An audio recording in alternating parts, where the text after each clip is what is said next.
Hello बच्चों, स्वागत है आप सभी का आज के इस लेक्चर में। तो आज हम लोग पढ़ने वाले हैं क्लास 11th बायो का एक चैप्टर है बायोमोलिक्यूल्स, उसका एक टॉपिक लिपिड हम लोग पढ़ रहे थे। तो आज ये लिपिड का सेकंड एंड लास्ट लेक्चर है, ठीक है। पार्ट 1 वाले लेक्चर में मैंने बहुत कुछ आपको समझाया था, आपने अगर नहीं देखा तो आप देख लेना ताकि आपको ये अच्छे से समझ में आए, ठीक है। तो याद कीजिए, मैंने आपको जब लिपिड के 3 टाइप्स बताए थे, simple lipid, compound lipid and derived lipid, ठीक है। तो सिंपल लिपिड में एक तो वो मोनोग्लिसराइड, डाइग्लिसराइड, ट्राइग्लिसराइड आते हैं, ठीक है, और एक आता है वैक्सेस। तो आज हम पढ़ेंगे वैक्स के बारे में, ठीक है। तो आइए समझते हैं कि आखिर ये उनसे अलग कैसे है। तो याद कीजिए कि वहां पे अल्कोहल था ग्लिसरॉल, 3 OH वाला अल्कोहल, ट्राई हाइड्रोक्सी अल्कोहल, लेकिन यहाँ पे एक OH वाला अल्कोहल होता है, मोनोहाइड्रोक्सी अल्कोहल, ठीक है। अब चूंकि अल्कोहल ग्रुप एक है तो एक ही फैटी एसिड जुड़ेगा, एक ही OH है तो एक ही फैटी एसिड जुड़ेगा और एक ही एस्टर बॉन्ड बनेंगे, ठीक है। तो देखो क्या लिखा है, वैक्सेस आर मोनो एस्टर्स, एक ही एस्टर बॉन्ड बनेंगे ना, तभी तो लिखा है कि ये मोनो एस्टर होते हैं।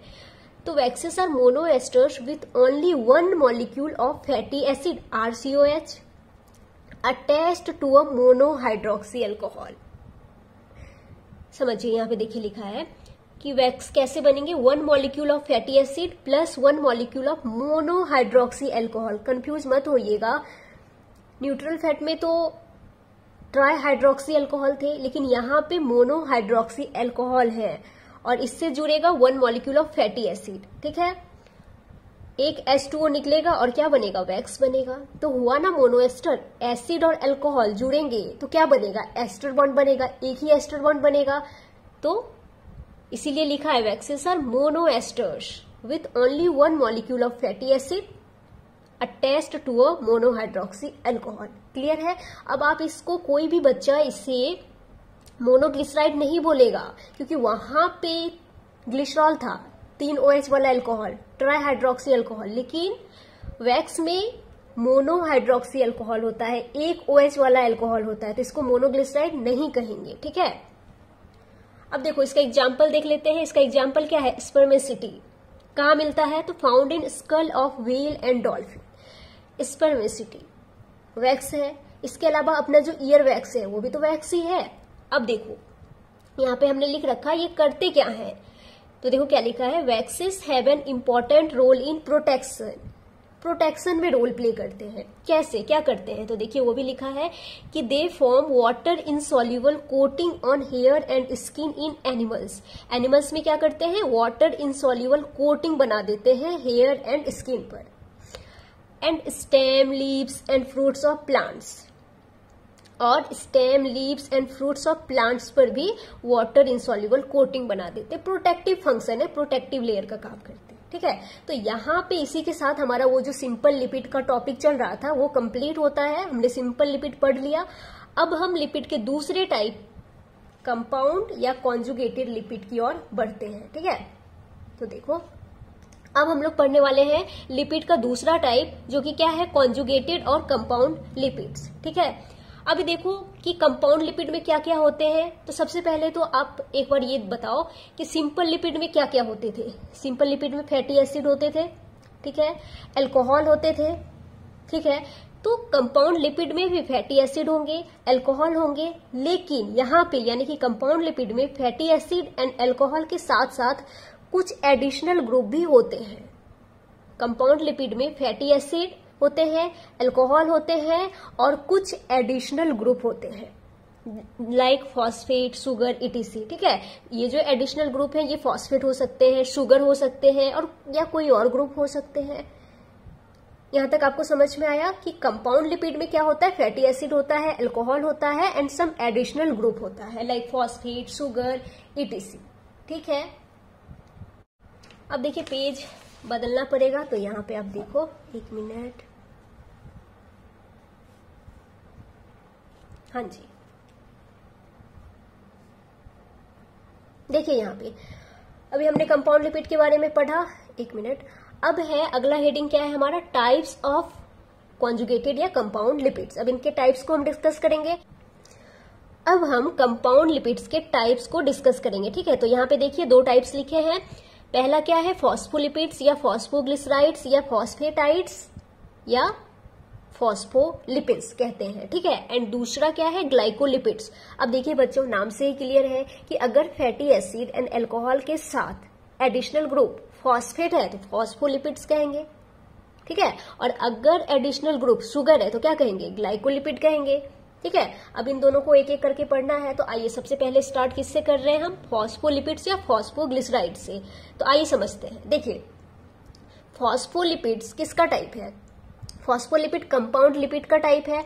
और कंपाउंड लिपिड में हमने अभी पढ़ा कि कंपाउंड लिपिड में क्या क्या होते हैं, फैटी एसिड होते हैं, अल्कोहल होते हैं एंड साथ ही कुछ एडिशनल ग्रुप होते हैं। तो अब देखिए सबसे पहले यहाँ पे हम अल्कोहल की बात करते हैं। तो फॉस्फोलिपिड में जो अल्कोहल होता है बच्चों, वो होता है ग्लिसरॉल। फॉस्फोलिपिड में अल्कोहल क्या होता है, ग्लिसरॉल होता है। और अगर आपने लास्ट लेक्चर देखा है तो आपको पता है कि ग्लिसरॉल में 3 कार्बन होते हैं, ग्लिसरॉल में 3 कार्बन होते हैं। और ग्लिसरॉल के 3 कार्बन में से 2 कार्बन से 2 मॉलिक्यूल्स ऑफ फैटी एसिड्स जुड़ते हैं, ठीक है।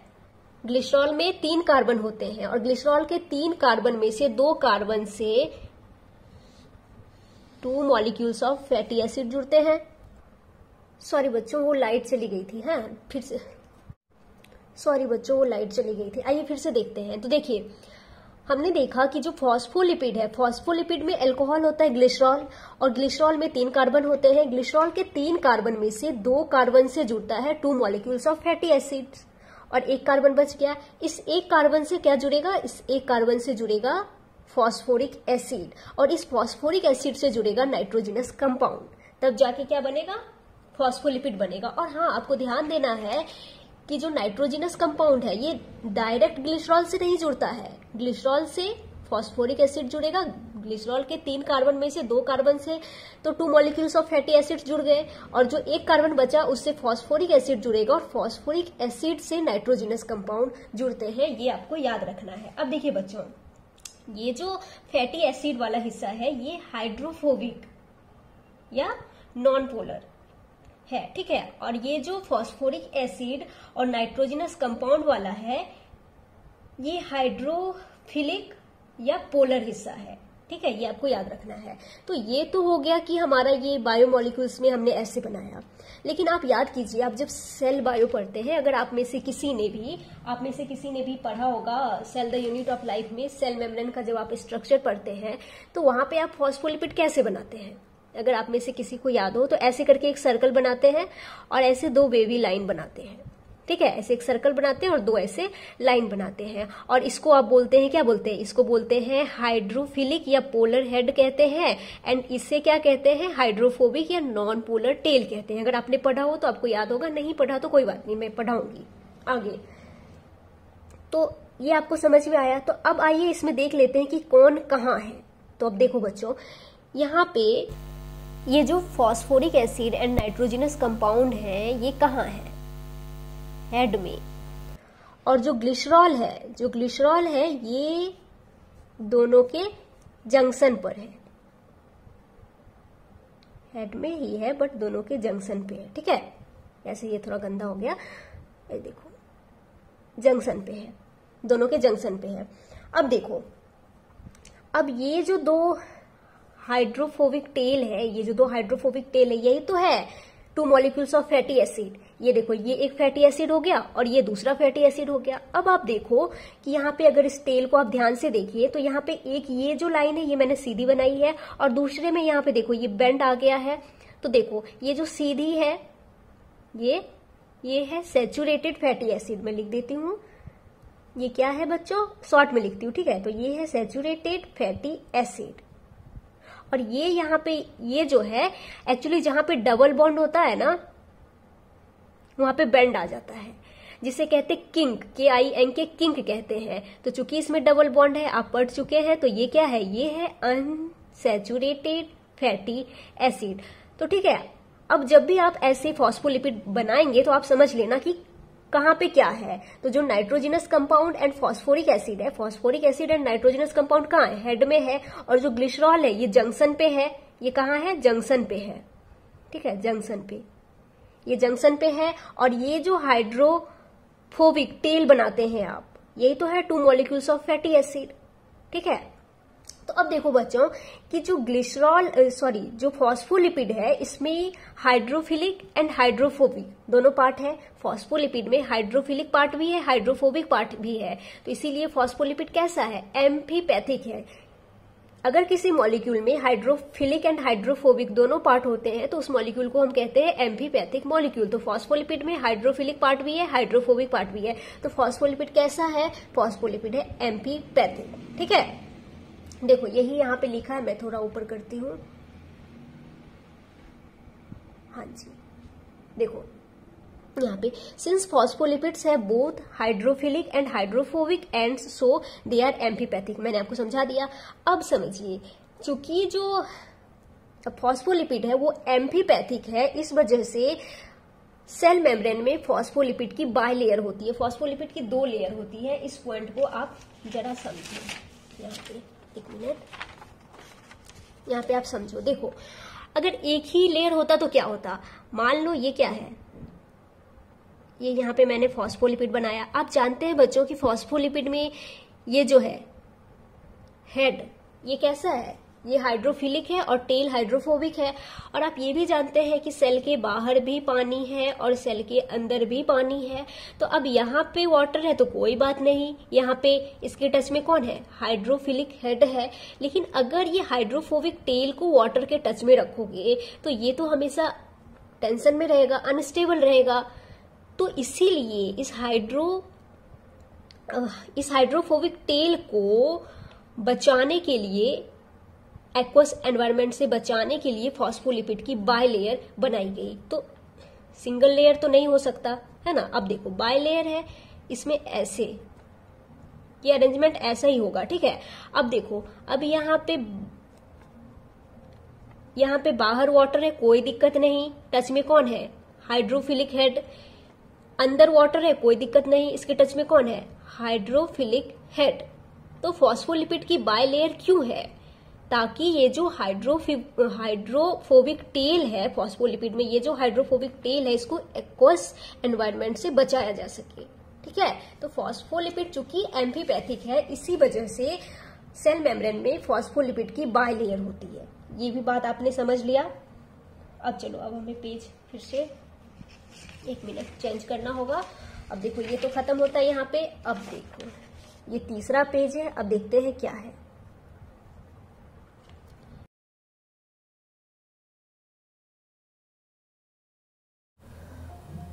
हाँ जी, तो अब देखते हैं अब क्या है।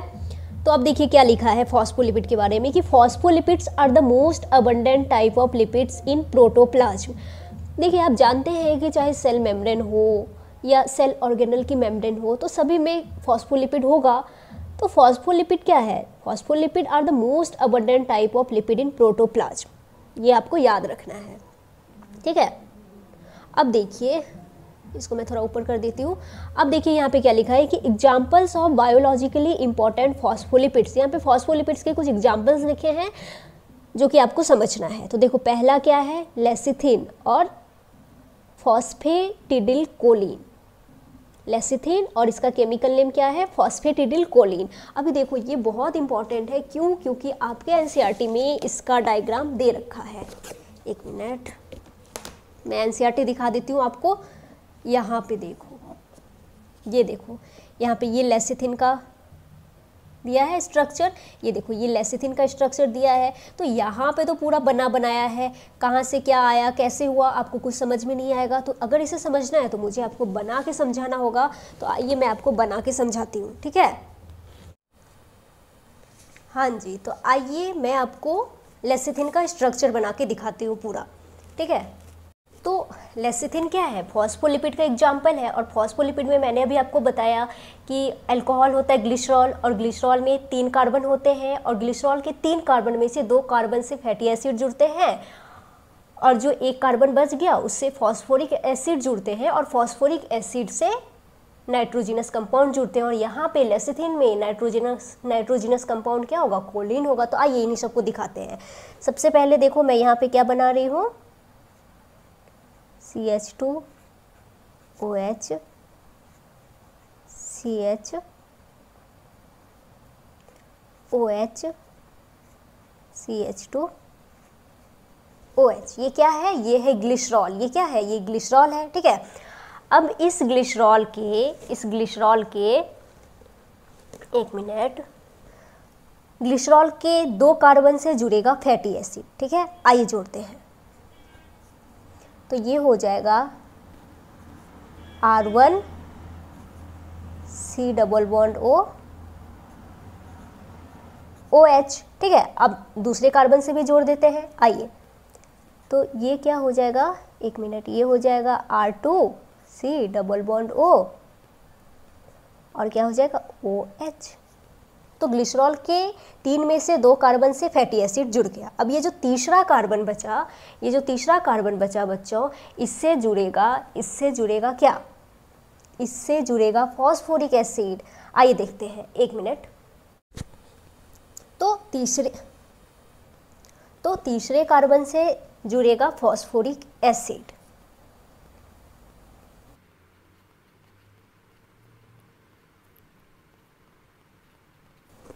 ठीक है,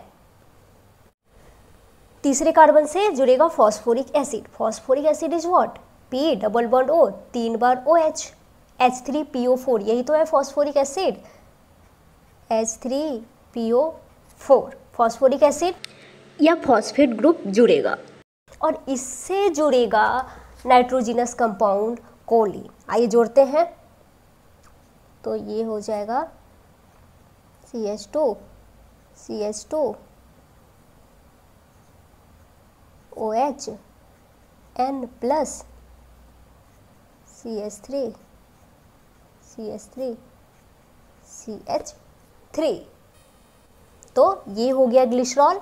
ग्लिसरॉल के 2 कार्बन से जुड़ेंगे फैटी एसिड, तीसरे से फॉस्फोरिक एसिड और फॉस्फोरिक एसिड से nitrogenous compound. Nitrogenous compound directly नहीं जुड़ रहा है, फॉस्फेट से जुड़ रहा है, ये आपको याद रखना है। ठीक है, और साथ ही एनसीईआरटी में इस डायग्राम को बनाने में बस एक गलती हुई है बच्चों, कि नाइट्रोजन के ऊपर प्लस नहीं लगाया है। अगर आपको थोड़ा भी जानकारी हो, थोड़ा भी आइडिया हो, तो आपको पता है नाइट्रोजन सिर्फ 3 बॉन्ड बनाता है और 4 बॉन्ड तभी बना सकता है जब उस पर प्लस हो। सही है, तो ये एनसीईआरटी में करेक्शन है, वो आप देख लेना। अब देखो, जो बोला था वो दिख रहा है। तो ये देखो, ये है ग्लिसरॉल। ठीक है, ग्लिसरॉल के 2 कार्बन से फैटी एसिड जुड़ा, तीसरे कार्बन से फॉस्फोरिक एसिड जुड़ा और फॉस्फोरिक एसिड से नाइट्रोजिनस कंपाउंड कोलिन जुड़ा। ये देखो, ये कोलिन का स्ट्रक्चर, ये कोलिन है, ऐसा दिखता है।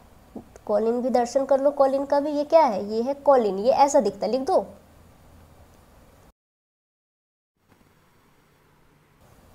कोलिन। ठीक है, तो ये कोलिन है। अब देखो, अब पता है बच्चों, मैं ये आपको पूरा बना के क्यों दिखा रही हूँ, ताकि आपको ये भी पता चल सके कि एक फॉस्फोलिपिड बनाने में कितने वाटर मॉलिक्यूल निकलते हैं। ठीक है, तो 4 H2O निकलेंगे। मैं आपको दिखा देती हूँ, 4 H2O निकलेंगे। एक मिनट, ये देखो, ये एक, ठीक है, ये 2, ये 3 और ये 4। याद कीजिए, जब ट्राइग्लिसराइड जब हमने बनाया था तो वहाँ पे 3 H2O निकले थे, यहाँ पे 4 H2O निकलेंगे। ठीक है, क्या होगा? 4 H2O निकलेंगे। ठीक है, अब रिएक्शन करा दो, जो बचा उसे लिखो। तो देखिए क्या बचा, 4 H2O निकल गए, तो फिर क्या बचा? ये हो जाएगा CH2O C double bond O R1। ठीक है, फिर इधर हो जाएगा CHO C double bond O R2 और फिर इधर हो जाएगा CH2O P double bond O OH CH2 N, थोड़ा ऊपर करती हूँ, प्लस CH3, यही ना। अब ये जो तैयार हुआ ये है लेसिथिन का स्ट्रक्चर। ये किसका स्ट्रक्चर है बच्चों? लेसिथिन का। लेसिथिन फॉस्फोलिपिड का एग्जाम्पल है। देखो एनसीईआरटी में भी यही दिया है ना, और देख लो, ये देखो यही है CH2O C double bond O R1, CHO C double bond O R2, CH2O P double bond O OH O CH2 CH2 N CH3 CH3 CH3, यहाँ पे प्लस लगेगा N के ऊपर, वो आप देख लेना। तो ये हो गया लेसिथिन का स्ट्रक्चर, ठीक है। ये अभी आपने देखा और समझा। अब मैं इसको हटा देती हूँ। तो देखो अभी हमने लेसिथिन का पढ़ा, लेसिथिन के बारे में। लेसिथिन में नाइट्रोजनस कंपाउंड क्या होता है? कोलिन होता है, ये आपको याद रखना है। अब दूसरा एग्जाम्पल यहाँ पे है फॉस्फोलिपिड का सिफेलिन और फॉस्फेटिडिल इथेनोलामाइन, ठीक है। यहाँ पे जो नाइट्रोजनस कंपाउंड है वो होगा इथेनोलामाइन, CH2 CH2 OH NH2, ये इथेनोलामाइन है। देखो इसका भी जो स्ट्रक्चर है ना सिफेलिन का, वो लेसिथिन के जैसा ही होगा, सब कुछ लेसिथिन के जैसा ही होगा। बस यहाँ पे जो नाइट्रोजनस कंपाउंड कोलिन है, इसको इसके जगह पर सिफेलिन में जो नाइट्रोजनस कंपाउंड है वो होगा इथेनोलामाइन, मतलब ये CH2 CH2 OH NH2, ये, ठीक है। तो इसका स्ट्रक्चर कैसा है? लेसिथिन के जैसा ही है, ठीक है। बस लेसिथिन में जो नाइट्रोजनस कंपाउंड है वो कोलिन होता है और सिफेलिन में जो नाइट्रोजनस कंपाउंड है वो इथेनोलामाइन होगा, ठीक है। और ये कहाँ मिलते हैं?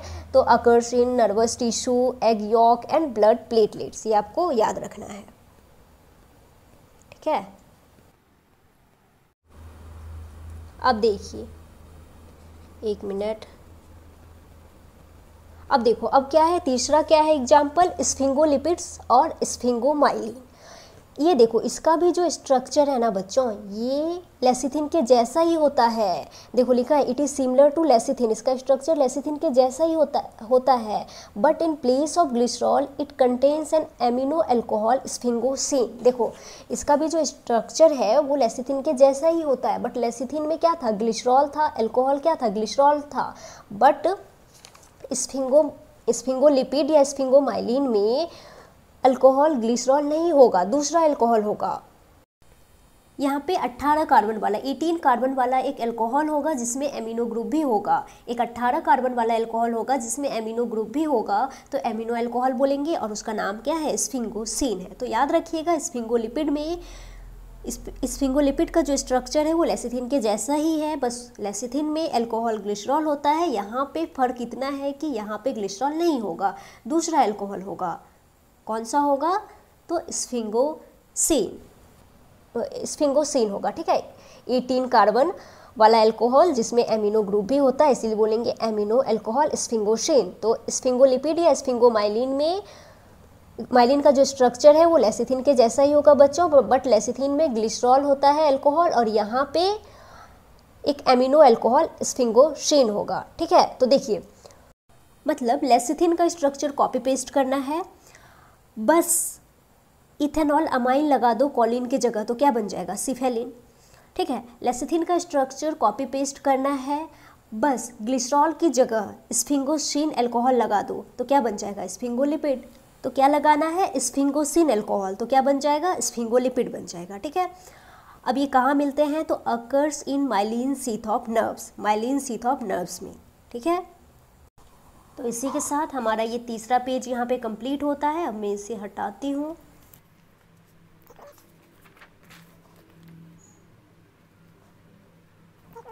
हाँ जी, देखिए अब यहाँ पे क्या लिखा है? B glycolipids. याद कीजिए कंपाउंड लिपिड्स के दो टाइप, अभी थोड़ी देर पहले बताया ना, फॉस्फोलिपिड एंड ग्लाइकोलिपिड्स। तो फॉस्फोलिपिड हमने कंप्लीट कर लिया, अब हमने क्या पढ़ना है? ग्लाइकोलिपिड्स पढ़ना है, ठीक है। यहाँ पे जो एडिशनल ग्रुप होगा वो शुगर होगा, पहले भी बता चुकी हूँ। तो और साथ ही आपने ये भी याद रखना है बच्चों कि ग्लाइकोलिपिड में जो अल्कोहल है वो ग्लिसरॉल नहीं होगा, यहाँ पे भी अल्कोहल स्फिंगोसिन ही होगा और इससे जुड़ेगा 1 मॉलिक्यूल ऑफ फैटी एसिड और गैलेक्टोज। तो 1 molecule of fatty acid plus sphingosine alcohol plus galactose क्या बनेगा? ग्लाइकोलिपिड्स। यहाँ पे एडिशनल ग्रुप शुगर है ना, ग्लाइकोलिपिड्स, इसीलिए, ठीक है।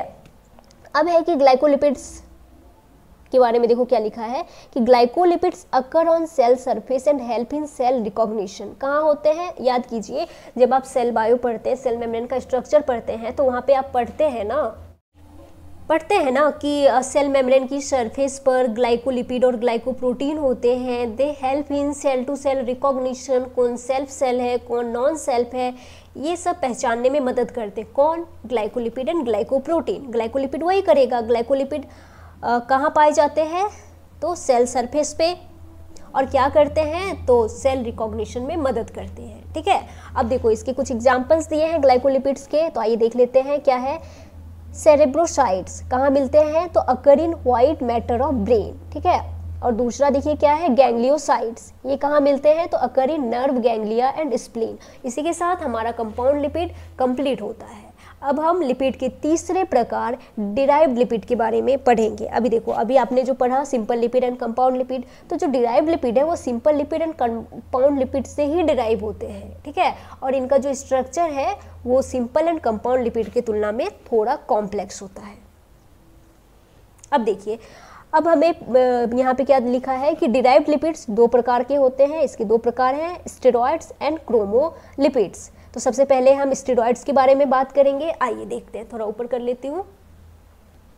हाँ जी, तो अब हम सबसे पहले पढ़ेंगे स्टेरॉइड्स के बारे में। ठीक है, तो देखिए कैसे कंपाउंड को स्टेरॉइड बोलते हैं, किसे कहेंगे स्टेरॉइड, आप कैसे कंपाउंड को स्टेरॉइड बोलेंगे। तो देखिए, अगर किसी कंपाउंड में ऐसा कुछ दिख जाए, टेट्रासाइक्लिक स्ट्रक्चर दिख जाए, तो उसे स्टेरॉइड बोलेंगे, उसे स्टेरॉइड बोलेंगे। ठीक है, टेट्रासाइक्लिक स्ट्रक्चर, टेट्रा मतलब 4 एंड साइक्लिक मतलब रिंग, तो इनके स्ट्रक्चर में आपको 4 रिंग्स मिलेंगे। देखिए ABCD, ऐसा 4 रिंग स्ट्रक्चर आपको मिले, 4 फ्यूज्ड रिंग, तो समझ लीजिए क्या है, स्टेरॉइड है। ठीक है, अब देखो, अब ये जो टेट्रासाइक्लिक स्ट्रक्चर है इसको क्या बोलते हैं पता है आपको। टेट्रासाइक्लिक स्ट्रक्चर का बड़ा ही प्यारा सा नाम है, क्या नाम है, देखो लिखा हुआ है साइक्लोपेंटेनो पर हाइड्रोफेनेंथ्रीन न्यूक्लियस। आप बोलेंगे प्यारा है, कितना टेढ़ा है, कितना बड़ा नाम है, तो क्या ही कर सकते हैं, है तो है, याद करना होगा, तो आप याद कर लीजिएगा क्या है, साइक्लोपेंटेनो पर हाइड्रोफेनेंथ्रीन न्यूक्लियस। ठीक है, अब ये हो गया। अब ये पेज चेंज करना होगा क्योंकि ये पेज हमारा होता है कंप्लीट। एक मिनट, हाँ जी, थोड़ा नीचे करना होगा, हाँ एक मिनट।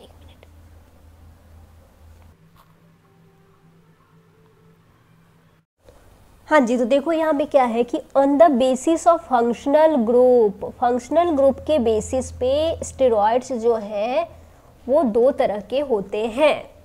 ठीक है, फंक्शनल ग्रुप के बेसिस पे स्टेरॉइड्स 2 तरह के होते हैं। अगर फंक्शनल ग्रुप अल्कोहल ग्रुप है तो बोलते हैं स्टीरॉल, और अगर फंक्शनल ग्रुप कीटोन ग्रुप है तो बोलेंगे स्टीरोन। तो सबसे पहले हम यहाँ पे अल्कोहल ग्रुप वाले स्टेरॉइड यानी कि स्टीरॉल्स के बारे में बात करते हैं। स्टीरॉल्स क्या होते हैं, तो देखिए लिखा भी है अल्कोहलिक स्टेरॉइड्स होते हैं। ठीक है, इसका एक एग्जाम्पल यहाँ पे दिया है कोलेस्ट्रॉल, तो आइए देखते हैं। तो स्टीरॉल का एग्जाम्पल क्या है, कोलेस्ट्रॉल, इसके नाम में ही आ रहा है ना स्टीरॉल। ठीक है, देखो अब इसके बारे में क्या लिखा है कि it is abundantly found in कहाँ, brain, nervous tissue, adrenal gland and skin. इसको याद रखने का देखो मैंने यहाँ पे ट्रिक लिख दिया, बेंस, इससे आप याद रखो, बी से ब्रेन, ए से एड्रिनल ग्लैंड, एन से नर्वस टिश्यू एंड एस से स्किन। ठीक है, इसको आप ऐसे याद रख सकते हैं। अब देखो बच्चों, ये जो कोलेस्ट्रॉल है, कोलेस्ट्रॉल इसको ये पेरेंट स्टेरॉइड है, पेरेंटल स्टेरॉइड है, क्योंकि इससे कई दूसरे स्टेरॉइड डिराइव होते हैं, इसीलिए इसको पेरेंटल स्टेरॉइड कहते हैं, क्योंकि इससे कई दूसरे स्टेरॉइड डिराइव होते हैं। देखो लिखा भी है, cholesterol is a parent steroid as several other biologically important steroids are derived from cholesterol. ठीक है, अब देखो एक चीज समझिए जो कि यहाँ पे लिखा है, देखो अपना जो स्किन है ना, स्किन में क्या होते हैं 7 dehydro cholesterol, derivatives of cholesterol है 7 डिहाइड्रो कोलेस्ट्रॉल, जो कि प्रोविटामिन है, है ना, इनएक्टिव विटामिन। और यूवी रेज के प्रेजेंस में ये जो 7 डिहाइड्रोकोलेस्ट्रॉल है, यूवी रेज के प्रेजेंस में ये ट्रांसफॉर्म हो जाता है into cholecalciferol, that is vitamin D. आइए इसका पूरा प्रोसेस देखते हैं, इसको डिटेल में समझते हैं। इसको मैं थोड़ा ऊपर कर देती हूँ। हाँ देखो, देखिए अपना जो स्किन है, स्किन में सीबेसियस ग्लैंड्स होते हैं। आप सभी जानते हैं स्किन में सीबेसियस ग्लैंड्स होते हैं जो कि सिक्रीट करते हैं, क्या सिक्रीट करते हैं, सीबेसियस ग्लैंड वैक्सी मटेरियल सीबम सिक्रीट करते हैं। ठीक है, स्किन में क्या है, सीबेसियस ग्लैंड्स हैं जो कि सिक्रीट क्या करते हैं, वैक्सी मटेरियल सीबम सिक्रीट करते हैं। और ये जो सीबम है, सीबम, इसमें होता है 7 डिहाइड्रोकोलेस्ट्रॉल। अंडरलाइन कर देती हूँ, इसमें क्या है, 7 डिहाइड्रोकोलेस्ट्रॉल है। ठीक है, अब समझिए, देखिए बहुत सारे इंसान ऐसे होते हैं जो कभी धूप में निकलते ही नहीं, कभी भी नहीं। तो घर वाले उन्हें कहते हैं कि भाई कम से कम थोड़ी तो धूप लगाओ शरीर में, सुबह सुबह 5 मिनट तो धूप लगाओ शरीर में, ऐसा कहते हैं। क्यों कहते हैं, देखिए थोड़ा धूप सेहत के लिए फायदेमंद है। क्यों पता है, थोड़ा धूप सेहत के लिए फायदेमंद है। क्यों, क्योंकि जब आप धूप लेते हैं, सुबह सुबह धूप लेते हैं, जब आप धूप लेते हैं तो उससे क्या मिलती है अपन को, यूवी रेज। और यूवी रेज की प्रेजेंस में ये जो 7 डिहाइड्रोकोलेस्ट्रॉल है ये कन्वर्ट हो जाता है कोलेकैल्सिफेरॉल, कोलेकैल्सिफेरॉल में, that is vitamin D. UV rays की प्रेजेंस में 7 डिहाइड्रोकोलेस्ट्रॉल जो है, जो सीबम में है, वो कन्वर्ट हो जाता है cholecalciferol, that is vitamin D में। ठीक है, तो थोड़ा धूप सेहत के लिए फायदेमंद है। अब ऐसा नहीं है कि अभी जो धूप है इतनी भयंकर तगड़ी वाली धूप है, तो इसमें ऐसा नहीं आप बैठ रहे हो एकदम 2-4 घंटा बैठ गए कि भाई विटामिन डी बनेगा, तो वो आपको नुकसान ही करेगा, है ना। थोड़ा धूप सेहत के लिए अच्छा है, लेकिन अगर आप बहुत देर तक बैठ रहे हैं इस भयानक धूप में तो वो आपको नुकसान करेगा, तो ऐसा नहीं करना है। ठीक है, तो ये हमने यहाँ पे पूरा प्रोसेस पढ़ा। तो देखो अब यहाँ पे क्या लिखा है कि cholesterol is precursor of vitamin D. हाँ कह दो, अंडरलाइन कर देती हूँ, cholesterol is precursor of vitamin D, cholecalciferol. ठीक है, अब देखो आगे क्या लिखा है, cholesterol is also called as most decorated micromolecule in biology. Lipid क्या है, माइक्रोमोलिक्यूल ही तो है, तो इसको most decorated micromolecule in biology कहा जाता है। अब इसको चूंकि most decorated micromolecule in biology कहा गया है, तो देखना नहीं चाहोगे कैसा होता है, कैसा दिखता है कोलेस्ट्रॉल। देखो एनसीईआरटी में डायग्राम दिया है तो देख लीजिए, ये देखो ये है कोलेस्ट्रॉल, लिखा भी है, ये देखो यहाँ पे OH, यहाँ डबल बॉन्ड और ये स्ट्रक्चर, ये क्या है, कोलेस्ट्रॉल है। इसको most decorated micromolecule in biology कहा जाता है। तो इसका दर्शन कर लीजिए, ये ऐसा है, ये आपको याद रखना है क्योंकि एनसीईआरटी में है। तो ये पेज भी हमारा होता है कंप्लीट। अब हम पेज फिर से पलट लेते हैं। आइए, ये लास्ट ही है, ठीक है, इसी के साथ लिपिड कंप्लीट ही हो जाएगा आज तो। हाँ जी, तो देखो अगला टाइप क्या है, स्टेरॉइड्स। याद कीजिए, अभी तो बताया था ना कि जो स्टेरॉइड्स होते हैं वो फंक्शनल ग्रुप के बेसिस पे 2 प्रकार के होते हैं। अगर फंक्शनल ग्रुप अल्कोहल ग्रुप है तो बोलेंगे स्टीरॉल, और अगर फंक्शनल ग्रुप कीटोन ग्रुप है तो बोलेंगे स्टीरोन। तो स्टेरॉइड्स क्या होते हैं, कीटोनिक स्टेरॉइड्स। ठीक है, अभी देखो इसके एग्जाम्पल में यहाँ पे क्या लिखे हैं, सेक्स हार्मोन्स, जैसे कि हो गया टेस्टोस्टेरोन, प्रोजेस्टेरोन। ठीक है, इसके अलावा क्या है एग्जाम्पल में, एड्रिनोकॉर्टिकॉइड्स, एड्रिनल ग्लैंड से बनते हैं। इसके अलावा क्या है, एक्डाइसोन हार्मोन ऑफ इंसेक्ट्स। ठीक है, तो ये कुछ एग्जाम्पल्स हैं किसके, स्टेरॉन्स के। अब देखो, अब अगला टाइप क्या, डिराइव्ड लिपिड का 2 टाइप, स्टेरॉइड्स एंड क्रोमोलिपिड्स या टर्पिन्स। तो हम डिराइव्ड लिपिड के दूसरे टाइप को पढ़ने वाले हैं, टर्पिन्स और क्रोमोलिपिड्स। इसको देखो क्या कहा गया, मोस्ट कॉम्प्लेक्स, ये एक्स है, ठीक है, complex lipid in the protoplasm. इसको क्या कहा गया है, most complex lipid in the protoplasm, ये आपको याद रखना है। अब ये क्या होते हैं, अच्छा देखो इसके बारे में क्या लिखा है, chromolipids are composed of repeated isoprene units. Isoprene क्या होते हैं, C5H8। तो ढेर सारे आइसोप्रीन जोड़ दो, बन जाएगा टर्पीन। तो टर्पीन को या क्रोमोलिपिड को क्या मैं ऐसे लिख सकती हूँ क्या, C5H8N लिख सकती हूँ ना। तो C5H8N ये क्रोमोलिपिड है या टर्पीन है। अब इसके कुछ एग्जांपल्स दिए हैं जैसे कि कैरोटिनॉइड्स, विटामिन ए, ई, के, ठीक है, ये आपको याद रखना है। तो यहाँ पे जाके हमारा लिपिड वाला टॉपिक कंप्लीट होता है।